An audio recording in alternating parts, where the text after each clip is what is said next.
Hello दोस्तों, नमस्कार। कैसे आप सब? उम्मीद करता हूं कि आप सब बहुत ही बढ़िया होंगे।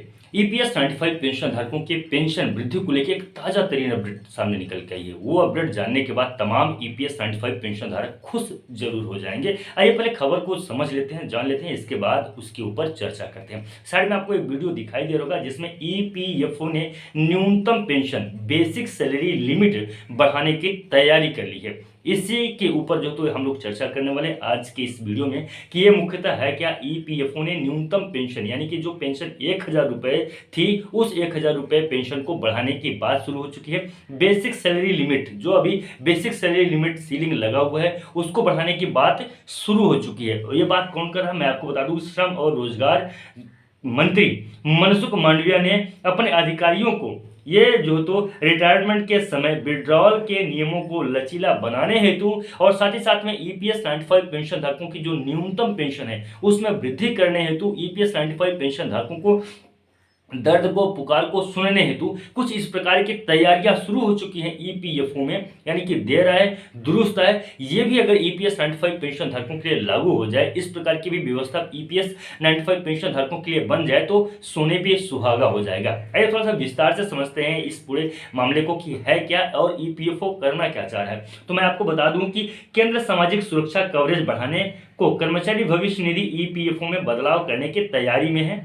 सरकार ईपीएफ में न्यूनतम पेंशन को मौजूदा 1000 रुपए से बढ़ा सकती है। दोस्तों मैं आपको बता दूं कि जो अभी मौजूदा समय में ईपीएस 95 पेंशन धारकों को मात्र 1000 रुपए की पेंशन राशि मुहैया हो रही है एवरेज, उसको बढ़ा सकती है। बढ़ाने की तैयारी शुरू हो चुकी है। साथ ही में उसके साथ बस यही काम नहीं मिल रहा है जो काम कर रहे हैं, उसके साथ में रिटायरमेंट के समय ही पेंशन फंड में आंशिक विड्रॉल की फैसिलिटी भी दिए जाने का प्रस्ताव है। सरकार ईपीएफओ को बैंक के तर्ज पर खड़ा करना चाहती है। इसके लिए नियमों में बड़े बदलाव किए जाने की उम्मीद है। रिपोर्ट के मुताबिक सरकार चाहती है कि मतलब कि कई भी प्रकार की उनकी सुविधाएं सरकार जो ईपीएस 95 पेंशन धारक हैं या जो ईपीएफओ के पास में जिनका पैसा रहता है उसको विड्रॉल करने की पूरी तरीके से उनको छूट होगी और पूरी तरीके से वो अपना विड्रॉल कर सकते हैं। जैसे जिस दिन वो रिटायर हो रहे हैं, रिटायर होने के बाद से वो कर सकते हैं। तो ये एक बड़ी सुविधा ईपीएस 95 पेंशन धारकों को मिलने वाली है जो ईपीएफओ में जिनका पैसा जमा हो रहा है। साथ साथ मैं आपको यहाँ पे एक चीज और यहाँ पे दिखाने की बात करूंगा। यहाँ पे कंट्रैक्शन वर्कर के नाम पर जो फंड राज्य की ओर से वसूला जाता है ऐसे ही पड़ा रहता है। मंत्रालय उस फंड को टैप करने पर विचार कर रही है। राज्यों के पास 75,000 करोड़ रुपए का फंड पड़ा रखा हुआ है। तो अभी जो बात यहाँ पे चल रही है ना, जो कुल मिला के जो फोकस किया जा रहा है वो 75,000 करोड़ रुपए है। और ये 75,000 करोड़ क्या है मैं ये भी आपको बता दूं यहाँ पे।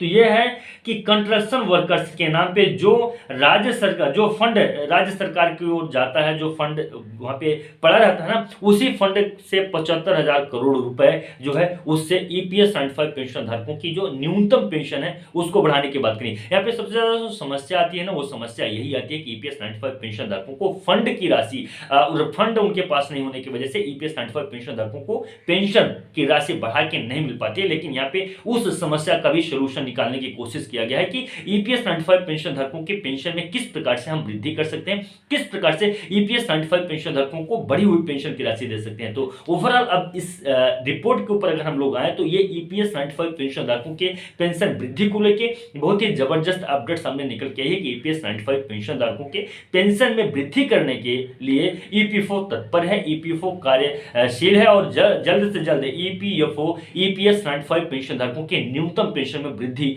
जो तो करने के लिए आगे बढ़ेगा। अब समस्या ये आती थी ईपीएस 95 पेंशन धारकों के पेंशन वृद्धि को लेके कि जो तो उनके पास बजट नहीं होता था, तो उस बजट का भी प्रावधान ईपीएफओ ने किया है। वो बजट का जो प्रावधान है वो कंस्ट्रक्शन वर्कर्स का जो पैसा होता है ना, वो पैसा जो तो निकलता नहीं है, कोई लेता नहीं है, तो उस पैसे से जो 75,000 करोड़ रुपए है, कम ये नहीं अमाउंट होती है, बहुत बड़ी अमाउंट है। उस अमाउंट को ईपीएस 95 पेंशन धारकों के पेंशन वृद्धि को लेके एक बार उसको दिया जाएगा, मुहैया कराया जाएगा। तो कुछ इस प्रकार की अपडेट है। ये अपडेट जानने के बाद हमारे तमाम ईपीएस 95 पेंशन धारक जिनके मन के अंदर में यह था कि अभी कितना समय लगेगा ईपीएस 95 पेंशन धारकों के पेंशन वृद्धि को लेके, तो कहीं ना कहीं ये जो तो उनको बहुत उनके लिए बहुत अच्छा ये अपडेट है ईपीएस 95 पेंशन धारकों के लिए। तो दोस्तों उम्मीद करता हूँ कि जो ये वीडियो मैंने बनाया इस वीडियो के माध्यम से सही जानकारी, सही मैसेज और सही इन्फॉर्मेशन, आज की लेटेस्ट अपडेट जो तो आप लोगों तक पहुंची है। तो अगर आपको वीडियो के माध्यम से सही जानकारी पहुंची तो अपना प्यार, आशीर्वाद और समर्थन जरूर करें, ज़्यादा से ज़्यादा लोगों तक वीडियो को पहुंचा दें और साथ ही साथ में हमारे चैनल को सब्सक्राइब जरूर करें, क्योंकि मात्र और मात्र सिर्फ एक ही चैनल है जो भरोसेमंद है, जो तो आप तक जानकारी सही समय पे और साथ ही साथ में जो तो सरल भाषा में, आसान भाषा में आप तक पहुंचाने का कार्य जो तो हम लगातार निरंतर कर रहे हैं और आगे भी इसी प्रकार से ईपीएस 95 पेंशन धारकों के लिए हम लोग कार्य करते रहेंगे। हम हमारी पूरी टीम की तरफ से तमाम ईपीएस 95 पेंशन धारकों के लिए अगर ये लागू हो जाता तो बहुत बढ़िया है, इससे बढ़ के कुछ हो ही नहीं सकता है। तो अपना प्यार, आशीर्वाद अवश्य दें। मिलते हैं नई वीडियो में और नए अपडेट में। आज के लिए बस इतना ही था। नमस्कार, जय हिंद, जय भारत।